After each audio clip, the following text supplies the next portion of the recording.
Pessoal, está aberto o superchat. Detonem nas perguntas. O Ramon Vieira, não é o Ramon Queiroz, o Ramon Vieira mandou assim: é possível um natural tirar a gordura da cintura, flancos, sem definhar? Eu vejo muito o falso magro, Muzi.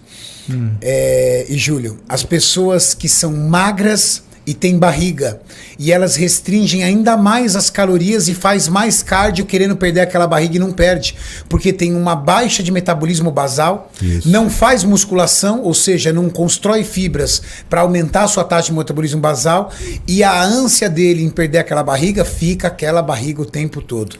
Aí ele não tem densidade, né? Ele E acha não tem que aquele músculo. volume que ele possui é músculo, mas não é. O falso magro, que é muito comum, é aquele ectomorfo que come errado, Sim. que foi herdando aquela barriga Barriguinha de lombriga. e que não faz aquele treino forte. Aquela barriguinha de lombriguinha, sabe? Essa gordura no flanco que ele fala, né? Principalmente nessa região dos flancos. Tem ligação hormonal isso, Muzi? Tem um pouco de função tiroidiana envolvida, né? Porque você vê quando o cara ele tá quando ele tem hipotiroidismo, ele tá um pouquinho mais descontrolado, ele ganha gordura bem nessa região de flanco e crista ilíaca, né? É como se fosse praticamente um inchaço, mas tem relação com captação periférica de glicose, ou seja, o quanto você consegue gastar de energia daquilo que você consome. O que está ligado isso? Normalmente isso está ligado à quantidade de trabalho que o sujeito consegue fazer ou precisa fazer. Vou te dar um exemplo simples disso, tá? Ou tentar dar um exemplo simples que é um pouco complicado. Pensa que para você não ter essa gordura, você tem que gastar 1.000 calorias por dia, além daquilo que você gasta de basal. Ou seja, você precisa treinar e gastar 1.000 calorias. Dá 1h30 no mínimo de treino forte. É exatamente isso onde eu queria chegar. Perfeito.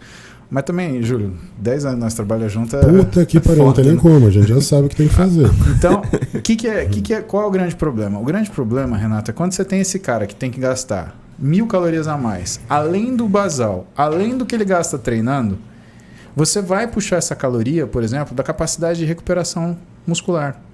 E você vai captar essa energia às custas do que é a sua velocidade de recuperação. Então, muitas vezes, o que acontece? Para ele conseguir fazer esse gasto a mais calórico, ele vai bater na musculatura.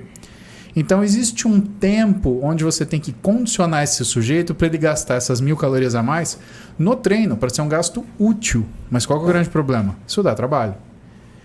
E como é que o sujeito ganha isso? Bom, ele ganha de algumas formas. Ou ganha do jeito que você falou, criando restrições sucessivas. Por quê? Porque cada restrição que ele faz, ele perde capacidade metabólica. Quando ele devolve na situação normal, o metabolismo dele, ele volta, entre aspas, uma parte do que era, mas não volta 100%. Então, imagina um cara que gastava de basal, sei lá, 3.000 quilocalorias. Ele faz uma dieta super restritiva. Quando ele volta na dieta restritiva, ele passa a gastar 1.500. Quando ele volta dessa dieta restritiva, ele já começa a gastar 12.700. Então ele perdeu 300 calorias. E quantas vezes uma pessoa que quer emagrecer, ela faz dietas restritivas ou super restritivas ao longo da vida?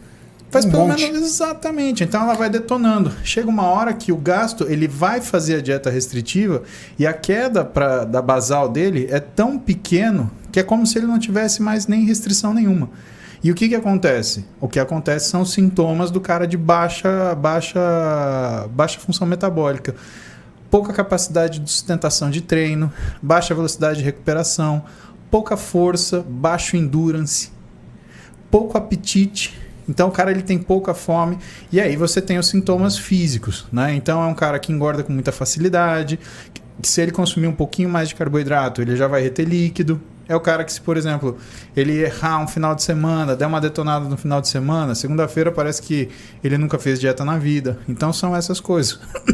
Por isso que a gente fala, né? Não para de bater no teu metabolismo. Se você está fazendo dieta restritiva, como se fosse uma alternativa a comer direito, pensa bem se é isso que você devia fazer mesmo. Compensa muito mais você procurar alguém que te ajude. Explica pra galera o que é dieta restritiva, Múcio. Dieta restritiva é sempre que você tem um corte calórico frente àquilo que você normalmente consome. Então, quando um nutricionista ele passa aborda... fome.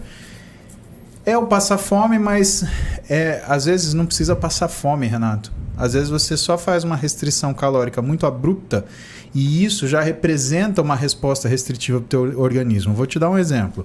5.000 calorias é bastante, né? Pô. Se você passar a comer 4.000 calorias, é uma queda bem grande, não é? Para um indivíduo como o Júlio é. 20%. Então, mas para qualquer um é. E por mais que 4.000 calorias seja ainda bastante caloria, se quer queira, quer não, cortou 1.000, cortou 20%. Então o corpo ele vai dar essa freada metabólica por causa dessas 1.000. Então não precisa fazer uma dieta de 400 calorias para você ferrar seu metabolismo. É só você criar um degradê, só você criar um gradiente calórico muito abrupto que você já detona a sua função metabólica. Então por isso quando o nutricionista ele faz a abordagem do paciente, ele nunca começa com a restrição, ele começa com o fracionamento. Então, primeiro ele faz o fracionamento alimentar, bota esse fulano para comer em horas fixas. Depois ele começa a trabalhar a retirada de caloria e de forma progressiva. Então, primeiro ele tira 200, 300 calorias por semana, aí depois ele tira 400, até ele começar a ver que ele está chegando perto do basal. E a maioria das pessoas, maioria assim, 90%, você consegue fazer emagrecer sem precisar bater na caloria basal. Então pensa o cara lá que tem uma dieta ele tem um basal de 2.500 calorias diárias. Você consegue fazer ele emagrecer fazendo uma dieta de 2.800, 2.900, mas você não consegue fazer ele emagrecer nem com 2.000 calorias se ele já ficou fazendo restrições sucessivas durante a vida. Por quê? Porque ele já acostumou o corpo dele a lentificar a velocidade metabólica induzida pelo estresse energético. Perfeito.